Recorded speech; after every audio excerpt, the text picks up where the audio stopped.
everybody, and welcome to No Signal in the Studio with Sudre's Violin.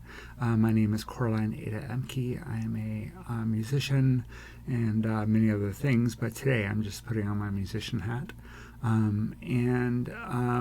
like to stream from the studio. I stream very occasionally, but I'm thinking about getting into it more regularly again.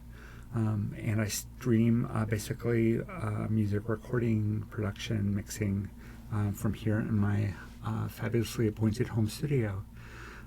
Today we're going to be working on a piece that is going to be, it feels like the opening to an album, and it feels like the opening to an album which would feature a return to a project that I was doing several years ago and put aside and thought I had finished with, but apparently the universe is not done with Sudre's Violin.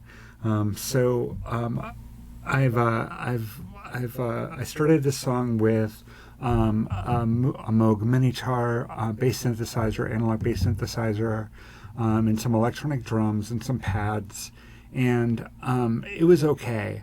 But the drums, the electronic drums, really did not sound right to me at all.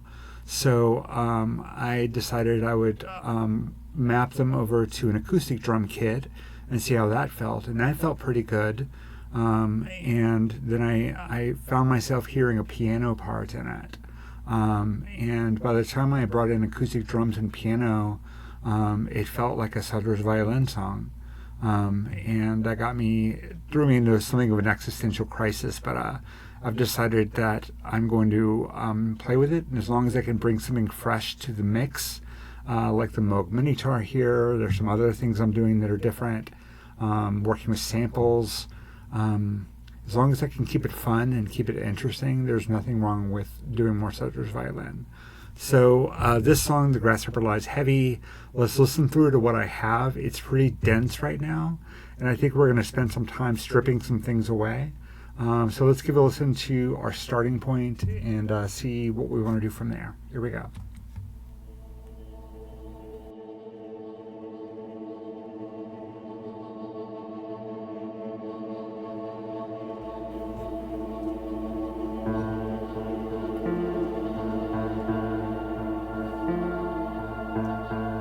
There's that piano.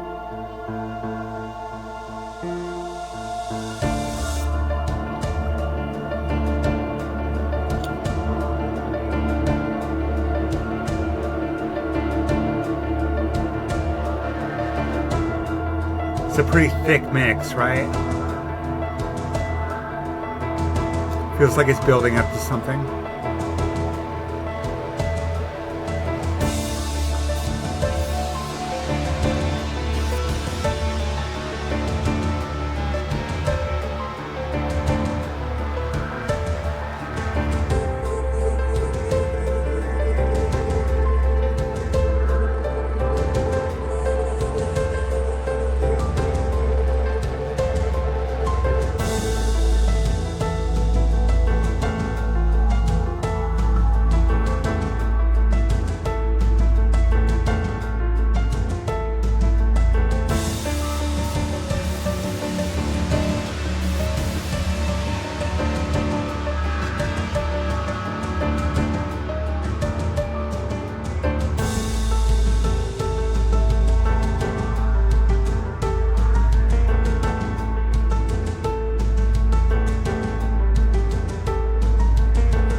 Okay, I can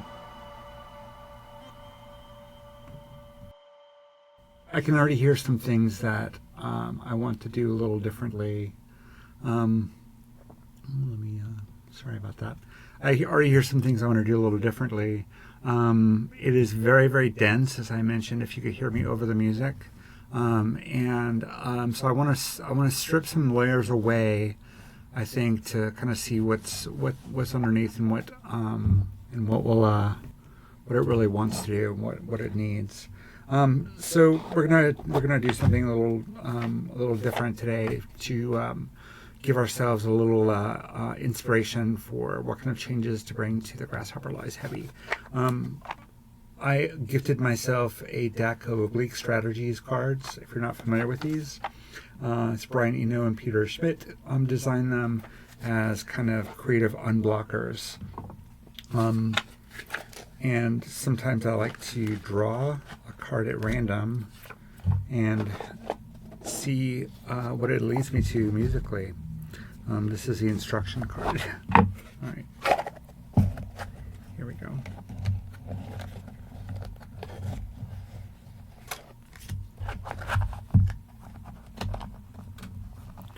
Okay, so what card did we draw? Interesting. Be less critical more often. Be less critical more often. So that's going to be our guiding principle today. I'm going to put it right here in front of me so I can see it. All right, less critical more often. What can that mean? Let's take some things away. I'm going to mute the entire. Let's solo.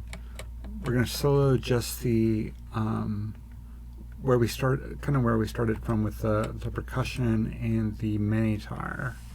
So the minitar, I will absolutely be breaking that out in a future session. It is my favorite analog synthesizer. I have a tabletop boutique edition, so you play it with an external MIDI controller. It is an amazing sound. It is the only Moog that I own technically, and I love the sound of it. So the synth you're going to hear is the Moog Minitar. Let's give it a listen and see how it sounds. Completely on its own, just the percussion and bass synthesizer.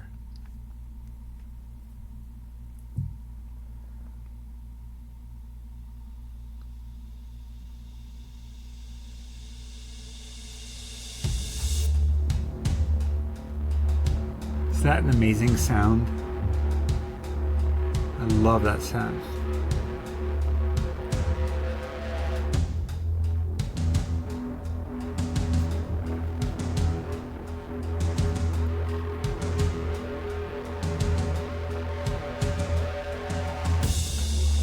I already like this better. It's a lot more spacious. You can really hear the growl of the bass. It establishes the bass as a character in the narrative.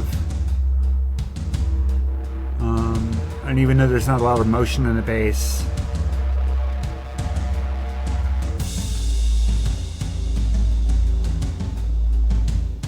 the drums are making up for it.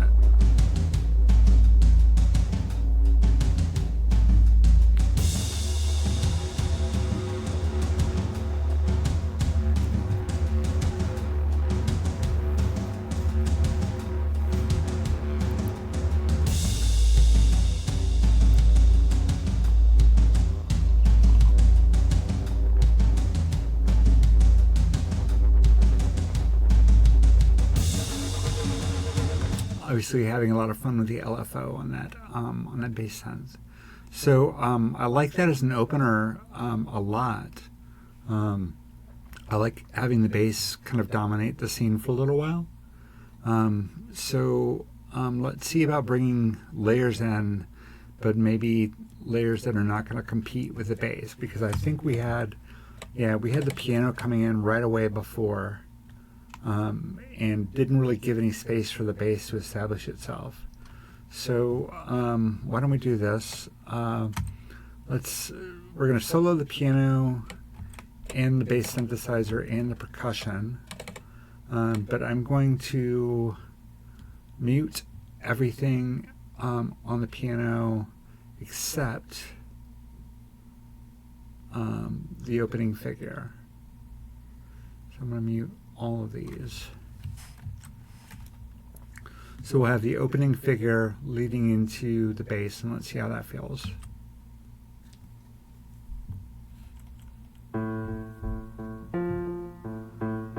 'Cause I like that part.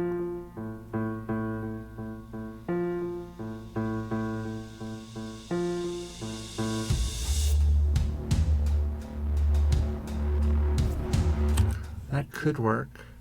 I know exactly what it's missing. Oops.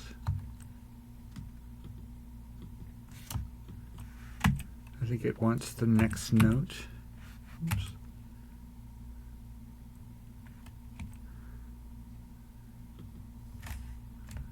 So we're going to grab this and this and open it up in piano roll.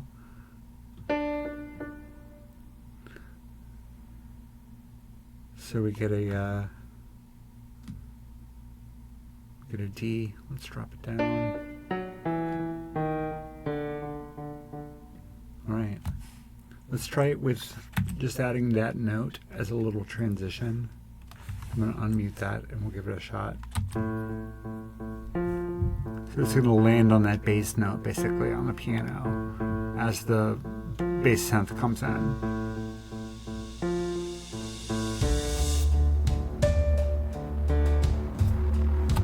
That's almost it. So you might hear that I have an arpeggio on that piano piece, because when we looked at it on the piano roll, these are simply quarter notes. So what I want to do though is this one is holding so long that it's triggering the entire arpeggio. So what I want to do is shorten this down and make sure that the octave is muted. So let's try that again.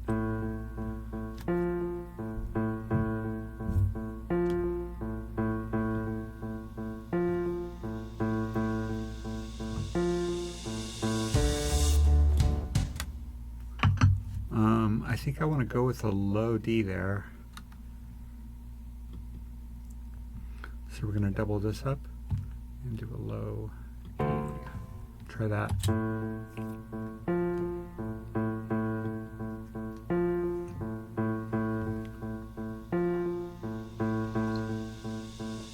Listen. Almost. They're still a little bit too long. So we're just going to go with that long. Let's try it again. And again, listen to how the piano and the bass synth blend together as they come in right at that beginning of that measure. Here.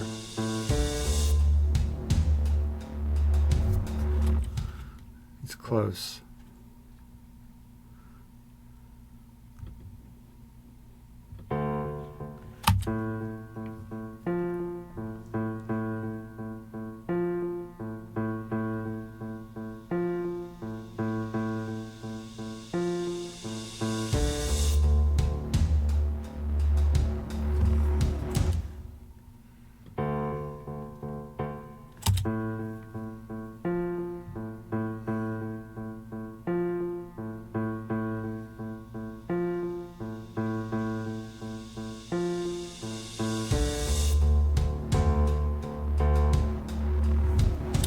I'm satisfied with that for now. What I might end up doing is bouncing that and fading it out a little bit. But let's see. So far, I think that's good. Let's see how it feels without the piano going into the bass. I think we might want to bring the piano back in. You know what? Let's try bringing the piano's the left hand in completely, and see how that feels with the bass. So I'm going to add that to our solo mix here. So we're going to start again at the piano. The bass is going to come in, but our left hand, our low notes on the piano are going to come in and support the bass. So let's give that a shot.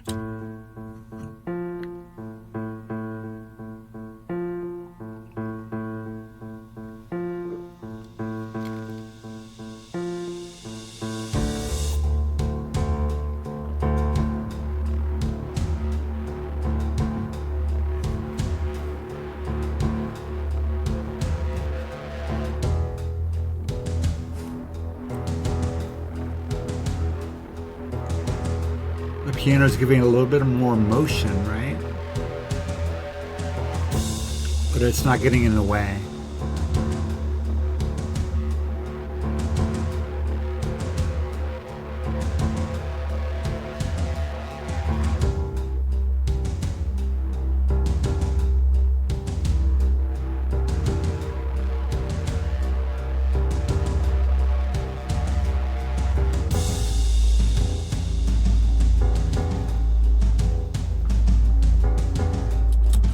really don't want to get into mixing right now, but one thing I do want to do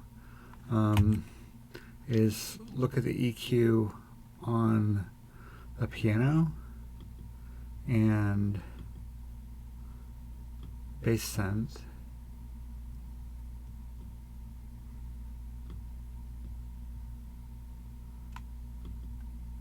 And see if we can use EQ slotting to help them leave room for one another in the mix. Let's see what we can do.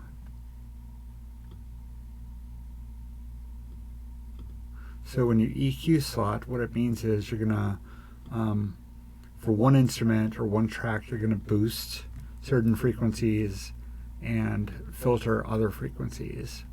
And then on the other track, which has a similar frequency distribution, you're going to do the opposite. You're going to boost what was dampened or filtered in the first instrument, and you're going to filter what was boosted in the first instrument.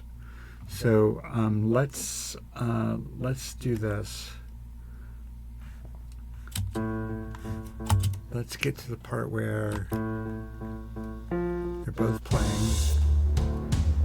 Okay, so here on the bottom we have the miniature bass, and you can see it's very, very, very strong, around 70 hertz. And let's actually restore these to defaults, so we hear them without any mix, without any EQ. Okay, so it looks like the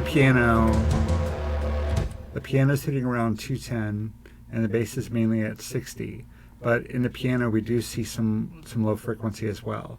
So I think what I'd like to do, I want to keep some of the low on the piano, but let's try just as a start, putting a high pass filter on the piano, and allowing the bass synth to really come through at those low frequencies, and see what this feels like.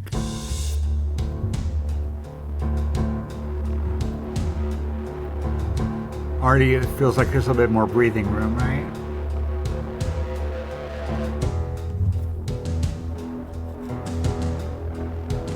All right, and now, so now it's the mids, the piano, between 2 and 5. So let's go over here on the bass and go between 2 and 5 and push it down some. I'm also going to bring down a little bit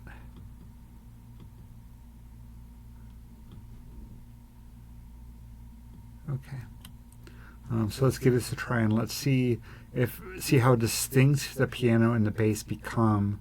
And I'll turn the EQ on and off so we can kind of get a sense for it. So I'll turn them both off, bring them in one at a time, and let's listen to the difference.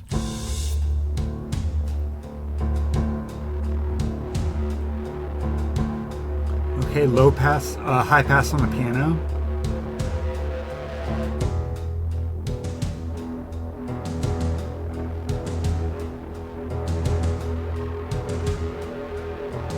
And now we're going to drop the mids on the bass.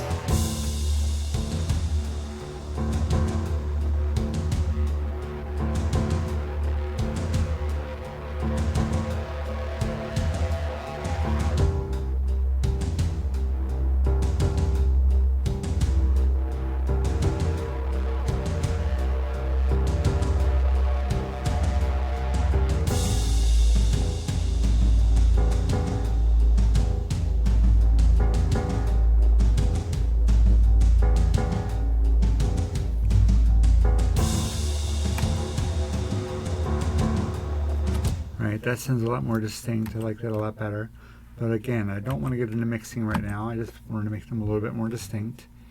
So what I'm noticing now is this first measure where we're in D feels fine, but it feels like we're building up to something that never actually manifests. So listen to the last couple of measures of this and see as it moves into this section here, the A minor D progression. It feels like we're supposed to be building up to something and it never really lands. So let's see.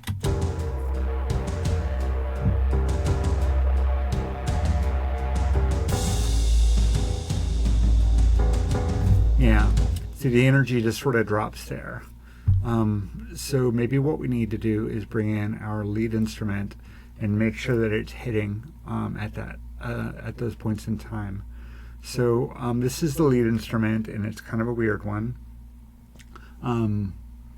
You will hear it in just a sec. It's kind of atonal and shrieky. Now, notice that I've muted some of these. When they're grayed out, they're muted. So the lead doesn't come in until the second measure. So that's not going to work for us if we want to put some motion in when this switches over. So I think we are going to have to bring the piano in, the right hand of the piano in a little bit. And I think the way I want to do that is have it alternate with the lead part. So what I'm going to do is I'll zoom in here, and what I'm going to do is line up the left-hand piano chunks here with these lead chunks, and I'm going to slice the piano into 4 measures. And what we're going to do is we're going to do a kind of call and response cut type thing, where we're going to mute the first, we're going to mute the second and the fourth on the piano, and those are going to be responded to by the lead. So let's give it a listen. We'll back up a little bit.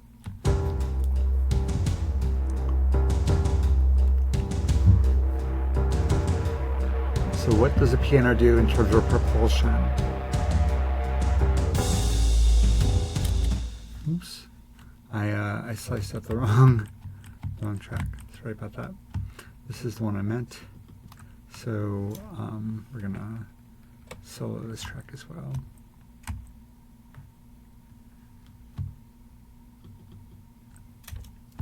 And slice it up. And then we're gonna unmute the first and the third. Okay, let's try that again. So the right hand on the piano is playing the higher notes, the left hand is playing the lower notes.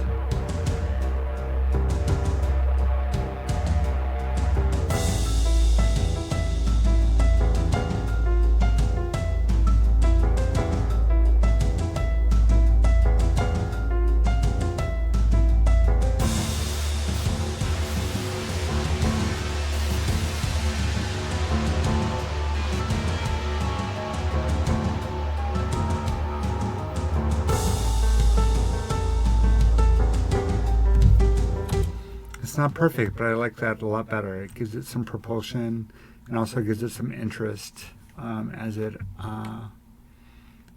alternates between the two parts. So I think I'm gonna go ahead and do that on the rest of the right hand parts. And notice here again, zoom in here. Oops. Now we're coming in. The lead is coming in on 1 and 3. So the right hands are going to come in on 2 and 4. So let's chop it up. And we're going to unmute 2 and unmute 4. And let's see what we want to do. I think in the outro, we're going to go ahead and let the right hand play all the way through. All right, so we've added some piano back in. We still haven't added back any of the interest, and we haven't added in any of the pads. So I think I want to leave some room. I want to leave it spacious and have just the right amount of movement in it. But it feels like this is mainly going to be a conversation between the piano and the lead instrument, with the supporting foundation provided by the bass and some propulsion provided by the drums. So let's see how it feels and see if we want to bring in any of the other sort of acousmatic pieces at all. We're going to listen to it all the way through, okay?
I am liking it, but I do feel a lack, and I think I might want to bring those pads back in. There's also, I realize there's another point of interest, this acousmatic here, this radio telescope sound. It's a synth sound that I programmed. It sounds pretty wild. It sounds like radio static, background static. It sounds like almost like their voices in it. It's a really interesting acousmatic. So let's bring that back in and see what that does. And I noticed that comes in the fourth measure, or the last measure of the opening part. So let's back it up a little bit and see what it does. It'll now be in conversation with that lead as well. So let's see how that feels. So here comes the lead.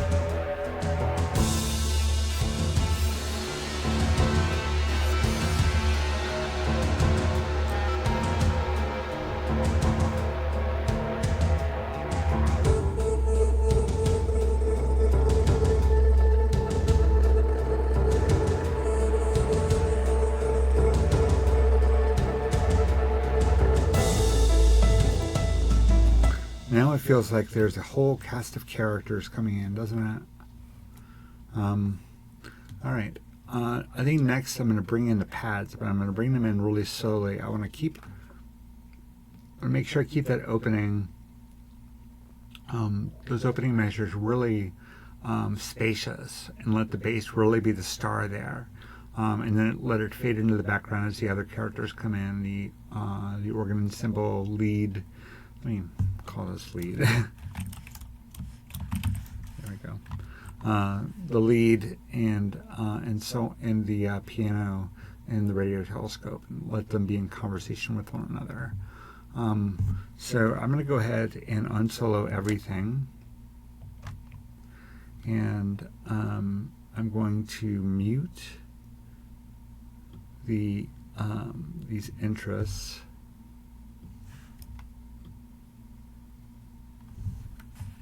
Keep the radio telescope, and I'm going to bring the pads in the second time through. So let's see how this feels.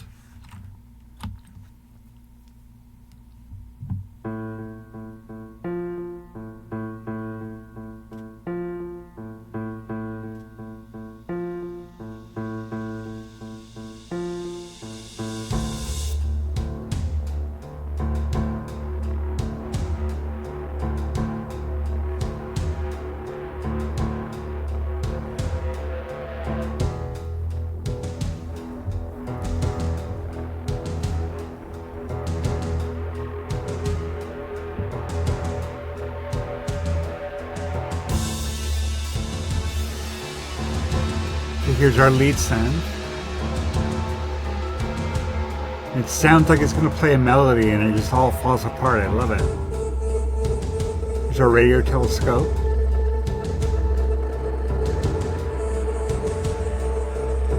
And here comes our piano's right hand.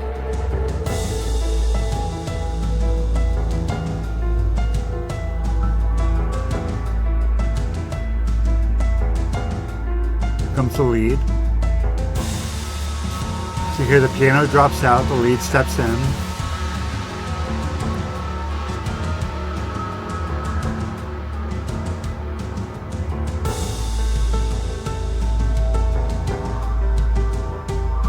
I can can hear a difference between the piano and the bass now.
That's correct.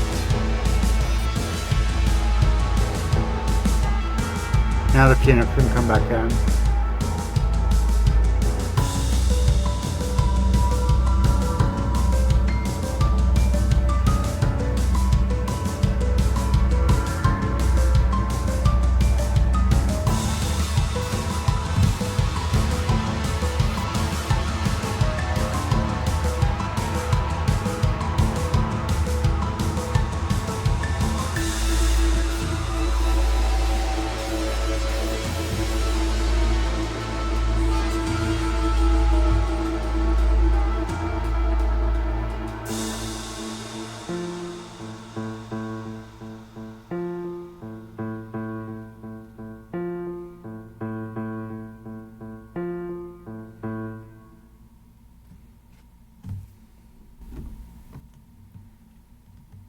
Yeah, I'm digging it. Wonderful. I'm really happy with how it's coming along, and I think we're living up to less critical more often. I'm not going in and making really fine-tuning edits, making some kind of on-the-spot decisions, trying things out. So I don't feel like I'm being critical, and I feel like I'm accepting things often. So this feels good. I think we're going to take a brief break. So hold on. In the end, what we ended up doing was taking out, delaying when the pads come in, editing the right-hand piano way down, and we also took out some of these acousmatics. I'm not convinced about leaving the acousmatics out. I want to make sure they're spacious, but they are pretty sparse by the looks of it here in this view. So I think we might try those. We might try bringing those back in and seeing how that feels. We might just switch over to something else. But in the meantime, my friend and longtime collaborator Kevin Chatham is not only a musician but a filmmaker, a very well regarded Chicago filmmaker, and his short film group 312 does a prompt every month. And all the filmmakers go off and do a short film inspired by the prompt, come back together and screen all their videos together and give each other feedback in a Swan style or critique style. So one of his more recent pieces I thought was kind of interesting and kind of fits the mood that I'm in today. So I thought I would share it with you. It's called Driver 4. This again is Kevin Chatham.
I do love Kevin's short films, and I'm hoping that he can start doing some visuals for some of the work that we're doing together. We have a project called Disaster Society. We streamed on Drone Day back in May. It's on our YouTube channel. You can check it on my YouTube channel. You can check it out. And I'd like to perform. I'd like to do more of these performances with him, and some visual elements would be really cool. Kind of bring our talents together. All right, so back to the Grasshopper Lies Heavy. The last thing I wanted to do was just give these what I call the moments another chance here, and see if like here's a little intro and outro piece. So let's just experiment with unmuting them, just to see kind of how it feels. So here we go. So that sentence interest 1.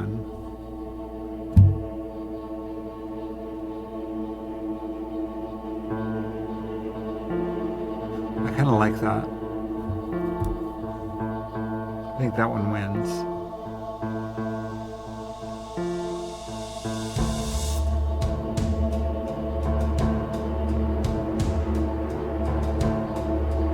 It kind of vanishes into the bass, right?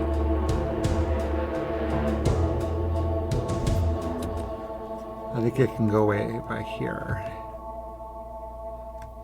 But I like the way it kind of vanished into the bass. That was kind of nice. Let's try that again.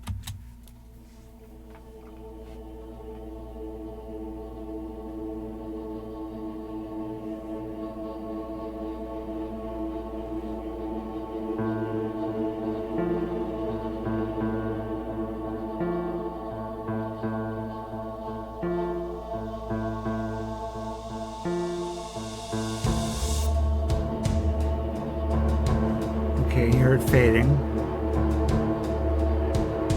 And new measure.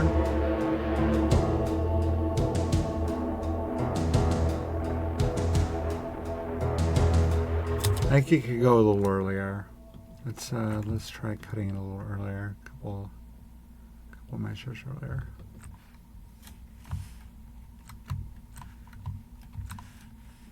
Okay.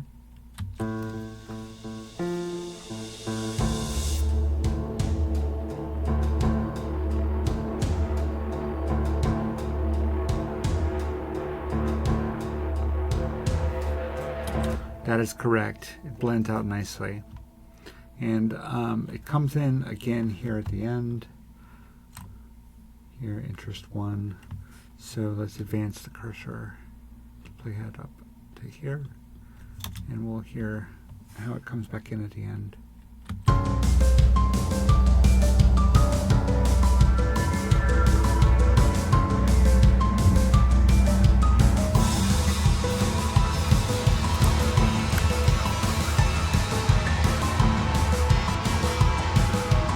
Okay, here comes the interest.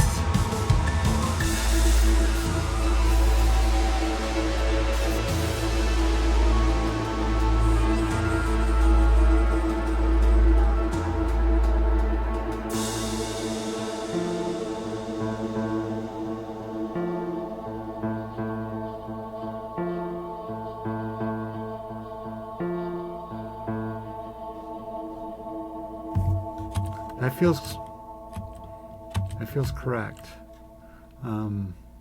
That feels correct. So I'm not sure what these other layers were doing, what they're adding to the mix, but it sounds good without them, so we're going to actually leave them out. I think we're going to call this one done for a little while. We're going to let this one go back to decantar. Let's find something else to work on. I had a note that there was a piece that I had done for Disquiet Junto that I thought could be adapted to Sudre's Violin. It's called Twisting the Spine. If I consult my my notes here,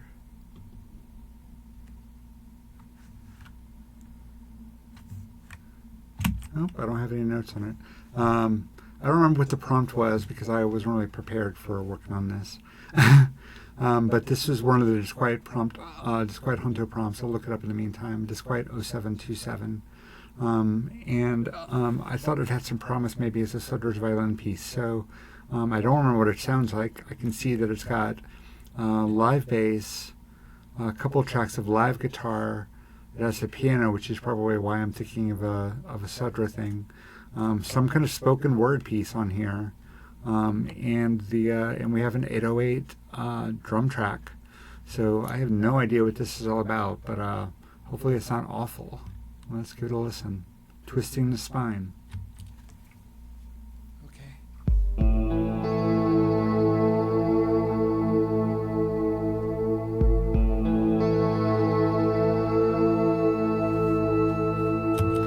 Okay, I know what's going on here with this spoken vocal. So sometimes I like to do pieces of music that are designed to make the listener feel like they're in the presence of the musicians while a performance is taking place. So what I will do is add small noises to the mix, or in this case, one of the performers talking to the other performers, kind of leading. So I'm playing the role of the leader here of this. I guess it would be a quartet with a bass player, a guitarist, a pianist, and a drum machine. So I guess it's a trio. So anyway, that's what these vocals are doing. They are creating the illusion that you are witnessing a live performance, even though you're not. So let's see how effective that is. Listen for the spoken vocals, and let's give this piece a listen.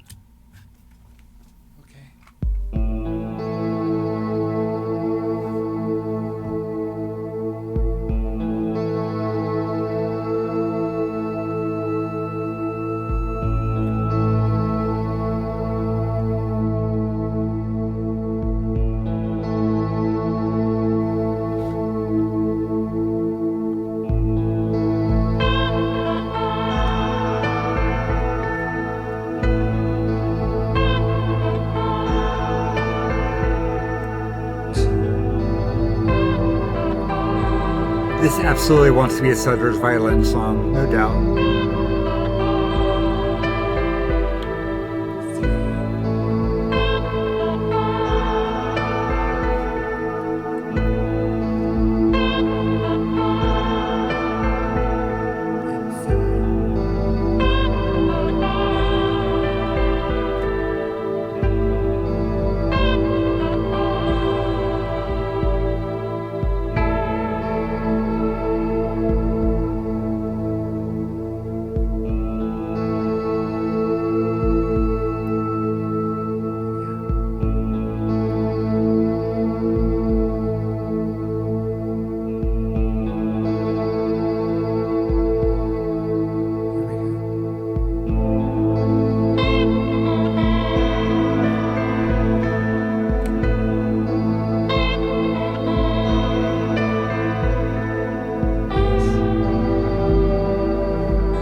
I like the way the guitar and the piano are interacting with one another.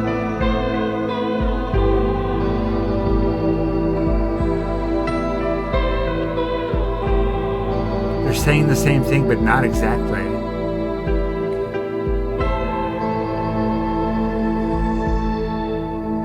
They're a duet.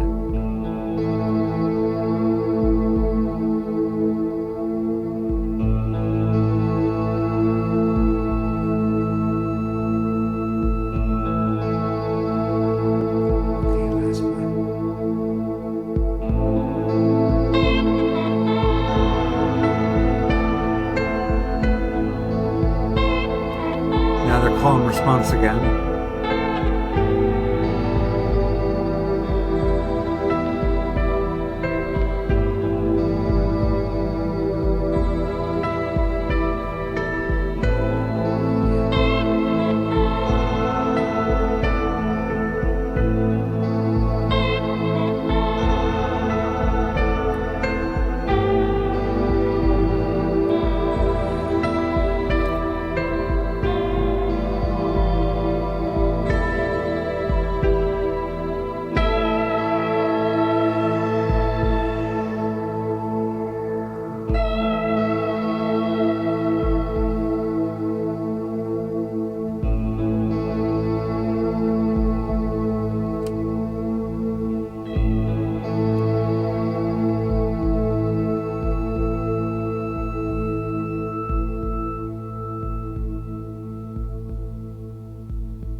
You hear those small sounds? You hear the musicians talking?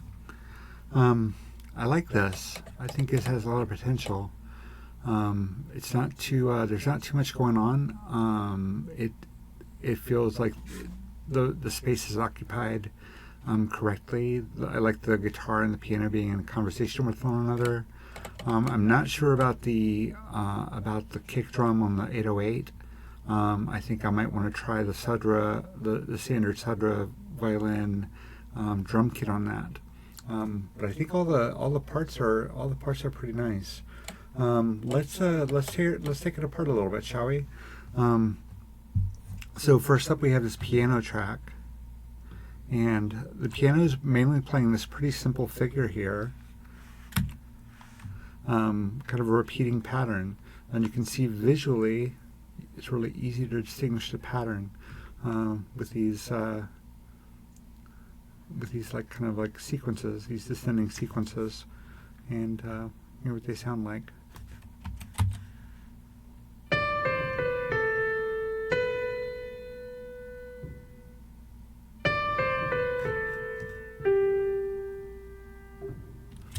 Notice on this piano sample, you hear the key returning to its upright, returning to its original position. Listen carefully to the end of this song, to the end of this note. Yeah, a little kerchunk. That's a small touch that I think adds a touch of character to the recording. I like it a lot. All right, so much for the piano. We also have a pad doing a little bit of work here. Not a lot going on with that. We'll give that a listen.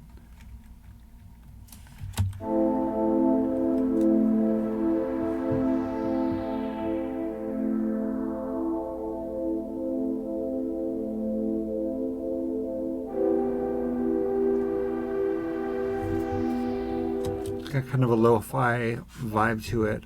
I'm not sure with the filter suite, that sort of whooshing sound, that might be distracting. So I'm going to make a note that I might want to change out that synth pad.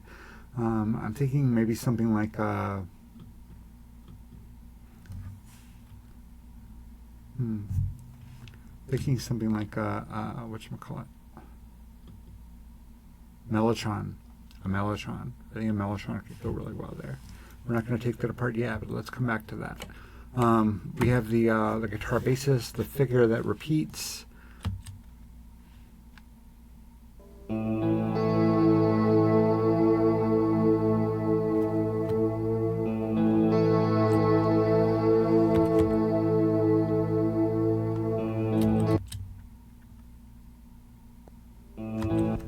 Where that pop is coming from. If we look here at the channel strip for the guitar, we don't really have any effects going on. We have a compressor, and we have some reverb sends. So everything that you're hearing on the guitar is an outboard effect. In other words, a guitar pedal, a stomp box. So when I recorded a guitar, I recorded the effects into the audio, which means that I do not have the opportunity or the ability to really tune the guitar beyond adding additional effects to it or EQ or compression. So this version of the guitar, the way this guitar sounds, is permanent, as opposed to using effects that the computer is controlling that I can turn on or off or adjust the parameters to whenever. So that is our guitar part. And I can hear that I've got some of my special effect guitar pedals going. I can hear, in particular, the Walrus Audio Slow, making it kind of warbly, giving it kind of that lo-fi kind of feel. Let's see what the bass is doing. This is the Lackland semi-hollow body bass.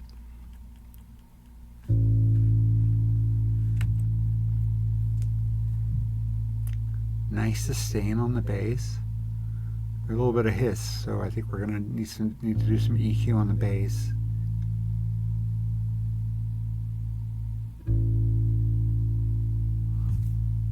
It's a nice tone. And then here at the TR-08. So I call this an 808.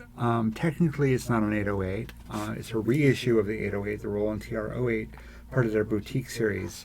So it has the same circuitry as the original 808, but it's in a different form factor and updated, modernized. Same interface, just miniaturized. So it's got that really iconic 808 bass drum sound. Let's give that a listen.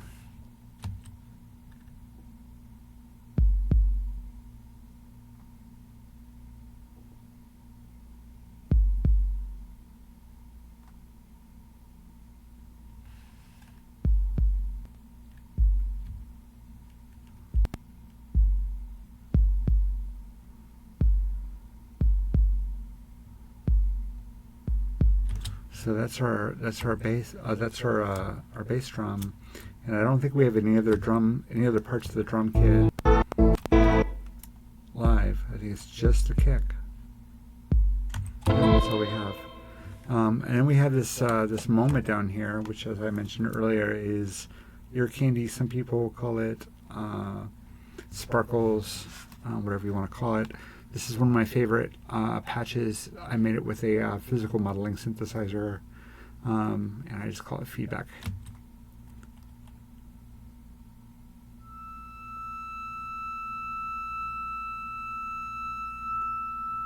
So it's a pretty unpleasant sound on its own, but let's hear it in C2. And is it any less unpleasant?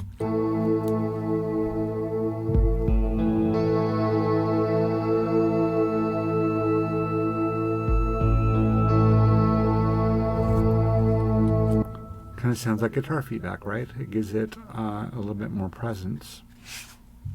So I'm liking this. Let's do a couple of things here. Let's start with the bass. Let's just get it cleaned up a little bit. I'm going to do some play around with the signal chain on the bass. So let's see. I'm going to set a cycle region. So we just hear the bass playing by itself for a little while.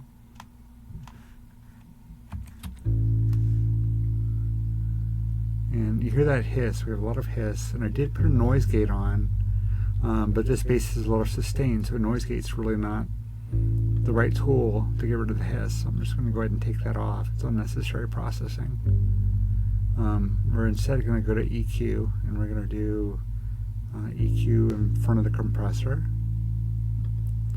And let's see if we can really narrow down where that noise is coming in. So I'm going to go to the default. What I'm going to do is I'm going to grab one of these little EQ handles, make it very narrow, and we're going to simply sweep along the frequency band until we really hear the static really, really loud, and that'll tell us where we need to mute.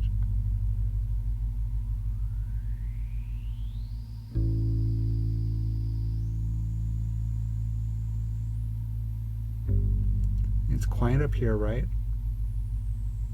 And we start to hear it here, around 6K. And it's quiet by 1K. So I think what we can do is simply filter that region. It sounds nice and clean now, right? Wonderful.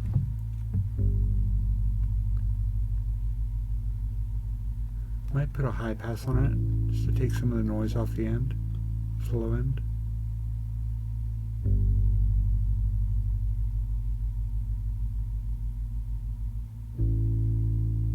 Sounds a lot cleaner, doesn't it? We're not going to really hear a difference in C2, but the small details make a mix, for sure. All right, the other thing I wanted to do is go to that pad and see how I feel about turning it into a mellotron. So I'm going to duplicate the track and mute the original. I will copy it and paste it onto this track, and let's solo it. It already almost has that sound.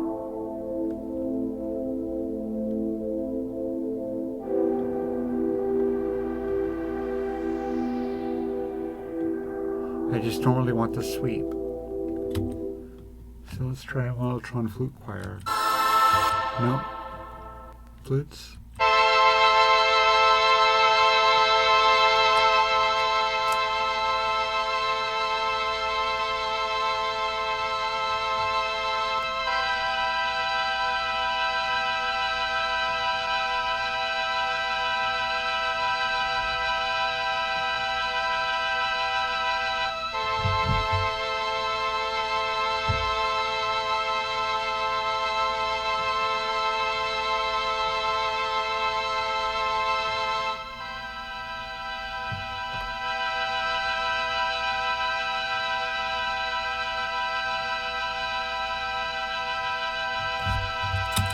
All right, let's hear it in C2.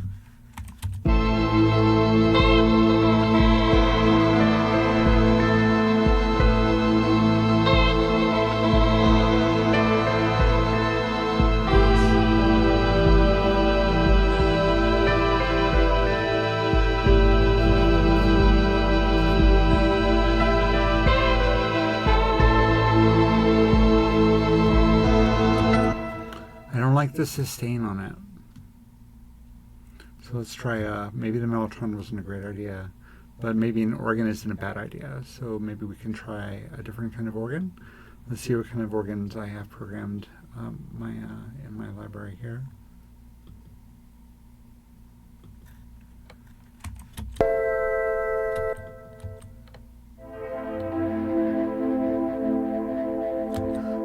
Here's the Sudre's violin organ that started it all.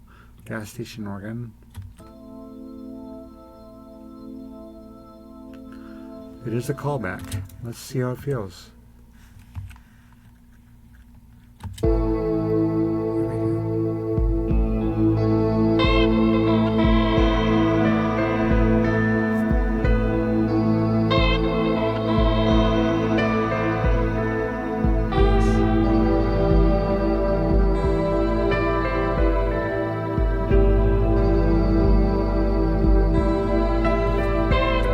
I think that's it. I think it wants that organ. I just realized that I am modifying the original from the Disquiet Junto prompt instead of a copy that we're making for Sudre's violin. So let me fix that real quick. Okay. All right. I like the organ. I think it sounds great. I'm not sure about keeping this an embodied piece with the spoken parts. I don't usually do that with Sudre's violin, but let's leave it in just for now and see how it feels. I want to give it a listen, and this time I want to listen to the 808. I want to listen to the drum to see how it feels and see if we want to replace it with an acoustic kick and maybe some toms from the standard Sudre's kit. So let's give it a listen, paying attention to the 808 drum.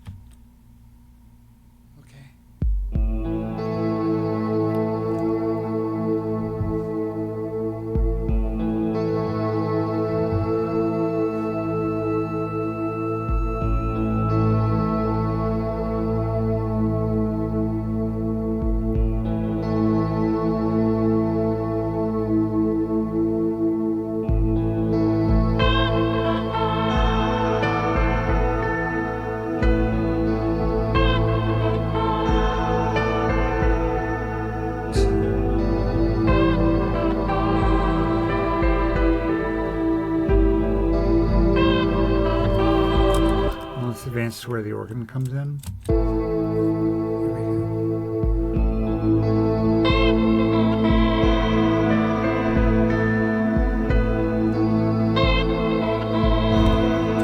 I don't know. I think the 808 stays out of the way. But let's we can give a drum kit a try. So we'll do a new software instrument, empty channel. And we're going to go ahead and put it inside the percussion track stack. All right, and we'll go to user patches, percussion, Sudre kit. So that sounds like this.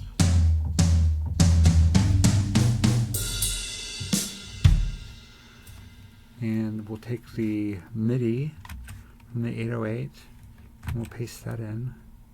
So this should give us the kick drum, and we'll mute the 808. This will give us the kick drum from the Sudre's kit. And I'm going to drop it down in level here. So let's see how it feels with an acoustic drum sample instead of the 808 sample.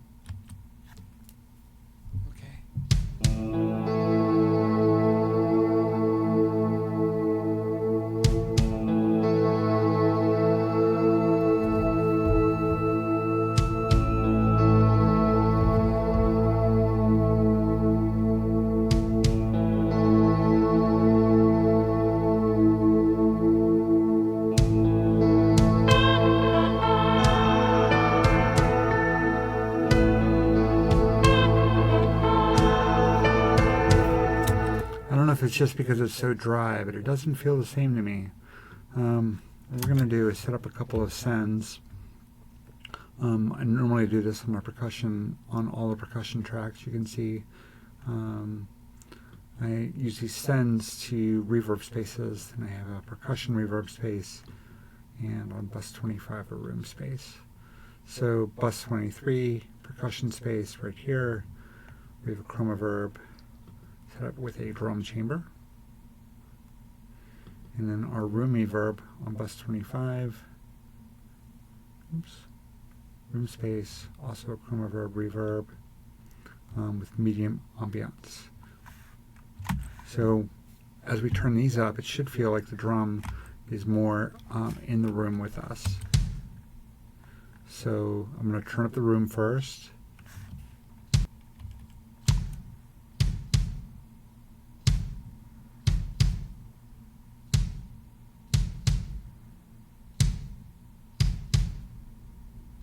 And I like to turn it up just until you just hear the room. Now we're going to bring in some of the percussion reverb. Again, just until we hear it. Alright, so let's give it a try with everything else.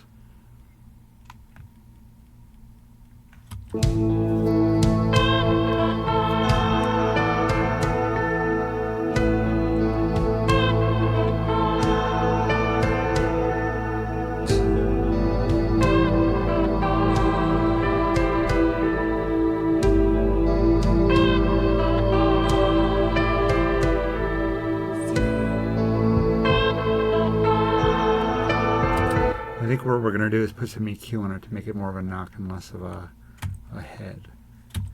So you can see I've already started this with a low pass filter. Turn this off and hear it.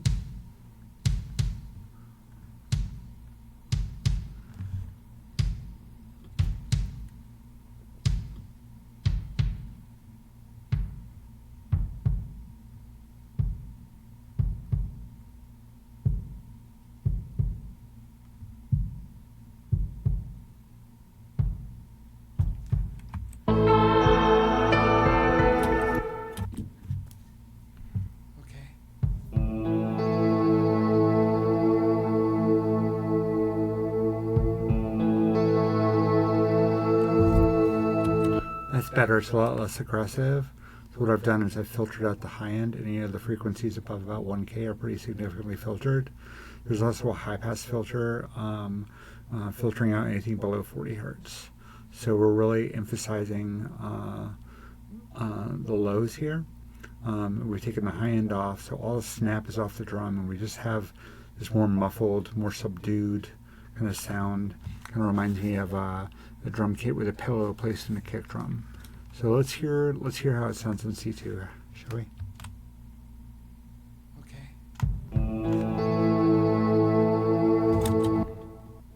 Try that again.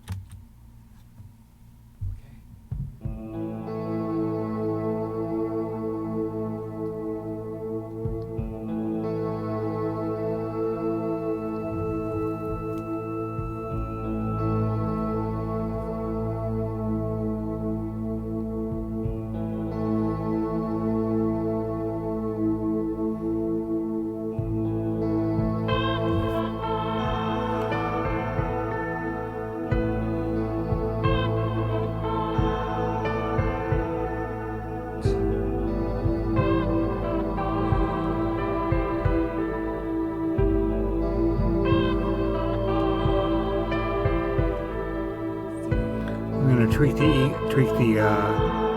reverb a little bit.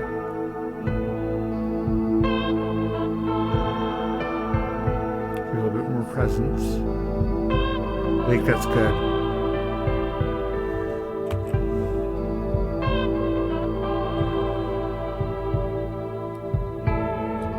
So I do enjoy the 808. I enjoy playing with it, and I really got to know it pretty well during the time when I was doing the experimentation with more electronic stuff.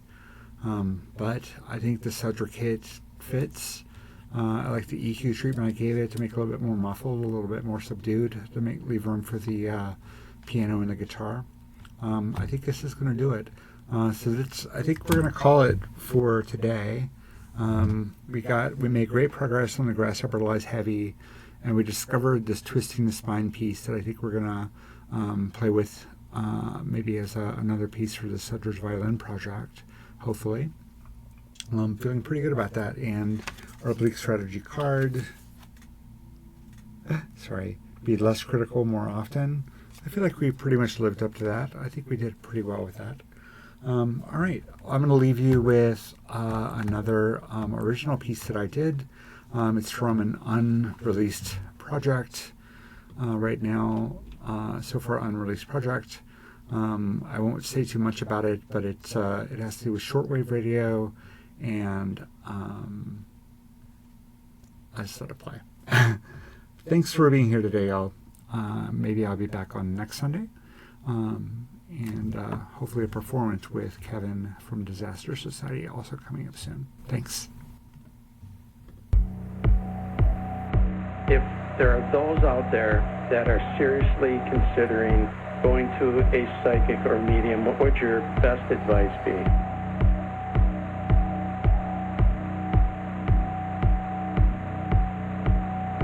I don't think we can say it enough. These are literal demons manifesting either physically or audibly in not the flesh, but in the spirit form.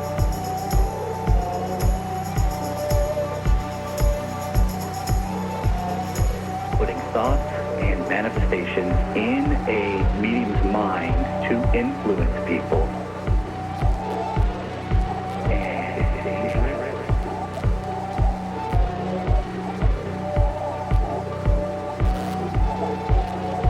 To take worship away from the one true living God.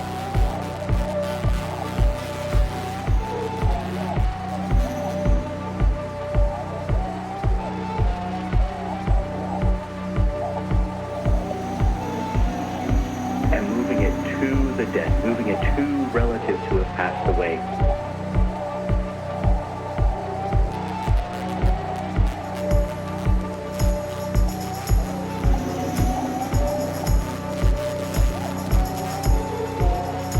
Talking about necromancy or mediumship.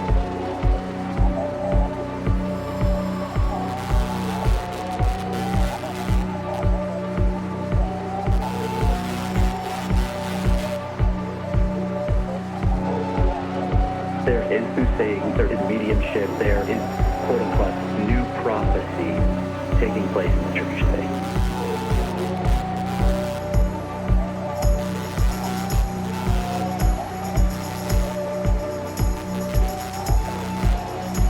This Enneagram, New Age yoga in the church, it's dangerous.